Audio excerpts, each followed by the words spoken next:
benda baik kena paksa. Sebab dalam dunia ni kita bukan hidup, bukan manusia je kat dunia ni. Ada makhluk halus, ada jin, setan, iblis. Apa diorang punya tugas? Untuk sesatkan, sesatkan umat Nabi Adam, cucu cicit Nabi Adam. Sebab dia iri hati, dia hasad dengki dengan Nabi Adam. Betul? Allah perintahkan iblis, jin, setan sujud dekat depan Nabi Adam. Tapi iblis tak nak dengar. Dia tak nak buat. Sebab aku lebih mulia. Iblis cakap, aku lebih mulia daripada Nabi Adam. Nabi Adam apa dia buat daripada tanah? Aku dia buat daripada api, bercahaya. Betul? So dia dah berjanji, aku akan sesatkan umat Nabi Adam atau umat Nabi Muhammad, Nabi Adam. Umat Nabi Adam dengan hasad dengki ain. Sebab tu memang kena sentiasa cuci hati kita, fikiran kita. Nampak orang bahagia, orang senyum, kita kena cuci hati. Kita sentiasa bersangka baik.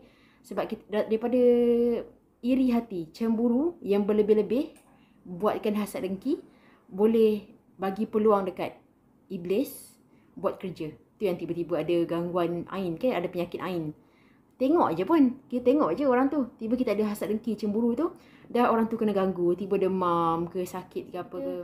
Kita sekarang kita dah tahu, kita cuba paksa diri untuk buat benda baik, apa pun amalan tu. Sebab kita kat dunia ni bukan makhluk je, bukan haiwan je. Ada makhluk halus, ada iblis, jin, setan tu. So memang tugas diorang tak tidur sampai hari kiamat.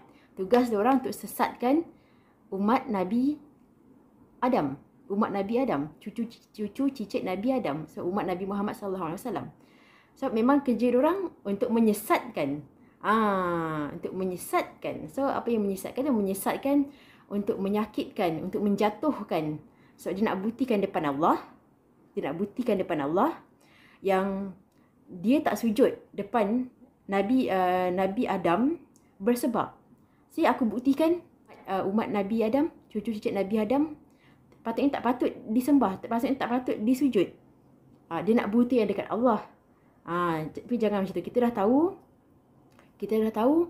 So kita dalam dunia ni bukan seorang, bukan manusia, bukan haiwan je, bukan binatang je. Kita ada benda-benda yang memang tugas dia untuk menyesatkan, untuk memecah-mecah belahkan orang Islam, memecah-mecah belahkan harmoni kasih sayang manusia, makhluk-makhluk kan. Tak kisahlah orang Islam ke, non-Muslim ke, kita kena ada sifat kasih sayang.